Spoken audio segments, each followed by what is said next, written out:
Power of Awareness by Neville Goddard, Chapter 7 Attitude. Experiments recently conducted by Merrill Lawrence, Princeton, and Adelbert Ames, Dartmouth, in the latter's psychology laboratory at Hanover, NH, prove that what you see when you look at something depends not so much on what is there as on the assumption you make when you look, since what we believe to be the real physical world is actually only an assumption world. It is not surprising that these experiments prove that what appears to be solid reality is actually the result of expectations or assumptions. Your assumptions determine not only what you see but also what you do, for they govern all your conscious and subconscious movements towards the fulfillment of themselves. Over a century ago, this truth was stated by Emerson as follows: as the world was plastic and fluid in the hands of God, so it is ever to so much of His attributes as we bring to it. To ignorance and sin it is flint. They adapt themselves to it as they may, but in proportion as a man has anything in him divine, the firmament flows before him and takes his signet and form.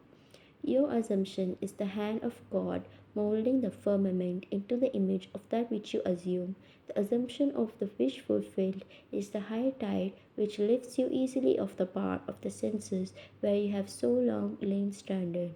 It lifts the mind into prophecy in the full right sense of the word. And if you have that controlled imagination and absorbed attention which it is possible to attain, you may be sure that all your assumption implies will come to pass. When William Blake wrote, "What seems to be is to those to whom it seems to be," he was only repeating the eternal truth: there is nothing unclean of itself, but to him that estimate anything to be unclean, to him it is unclean. Romans 14 is to 14. Because there is nothing unclean of itself or clean of itself, you should assume the best and think only of that which is lovely and of good report. It is not superior insight, but ignorance of this law of assumption, if you read into the greatness of men some littleness with which you may be familiar, or into some situation or circumstance an unfavorable conviction. Your particular relationship to another influences your assumption with respect to that other and makes you see in him that which you do see. If you can change your opinion of another, then what you now believe of him cannot be absolutely true, but is only relatively true. The following is an actual case history illustrating how the law of assumption works. One day, a costume designer described to me her difficulties in working with a prominent theatrical producer. She was convinced that he unjustly criticized and rejected her best work, and that often he was deliberately rude and unfair to her. Upon hearing her story, I explained that if she found the other rude and unfair, it was sure sign that she herself was wanting, and that it was not the producer, but herself that was in need of a new attitude. I told her that the power of this law of assumption and its practical application could be discovered only through experience, and that only by assuming that the situation was already what she wanted it to be could she prove that she could bring about the change desired. Her employer was merely being witness, telling her by his behavior what her concept of him was. I suggested that it was quite probable that she was carrying on conversations with him in her mind which were filled with criticism and recriminations. There was no doubt but that she was mentally arguing with the producer, for others only echo that which we whisper to them in secret. I asked her if it was not true that she talked to him mentally, and if so, what those conversations were like. She confessed that every morning on her way to the theater she told him just what she thought of him in a way she would never have dared address him in person. The intensity and force of her mental arguments with him automatically established his behavior towards her. She began to realize that all of us carry on mental conversations, but unfortunately, on most occasions, these conversations are argumentative, that we have only to observe the passerby on the street to prove this assertion.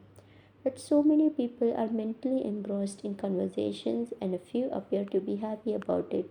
But the very intensity of the feeling must lead them quickly to the unpleasant incident they themselves have mentally created and therefore must now encounter. She realized what she had been doing. She agreed to change her attitude and to live this law faithfully by assuming that her job was highly satisfactory and her relationship with the professor was very happy one.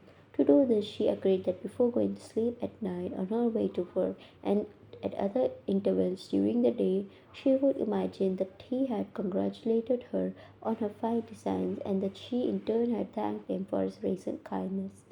To her great delight, she soon discovered for herself that her own attitude was the cause of all that befell her. The behavior of her employer miraculously reversed itself, his attitude echoing as it had always done that which she had assumed now reflected her changed concept of him. What she did was by the power of her imagination, her persistent assumption influenced his behavior and determined his attitude towards her. With the passport of desire on the wings of a controlled imagination, she traveled into the future of her own predetermined experience. Thus, we see it is not facts but that which we create in our imagination which shapes our lives. For most of the conflicts of the day are due to the want of a little imagination to cast the beam of our own eye. It is the exact and literal minded who live in a fictitious world as this designer, by her controlled imagination, started the subtle change in her employer's mind. So can we, by the control of our own imagination and wisely directed feeling, solve our problems. By the intensity of her imagination and feeling, the designer cast a kind of enchantment on her producer's mind and caused him to think that his generous praise originated with him. Often, our most elaborate and original thoughts are determined by another.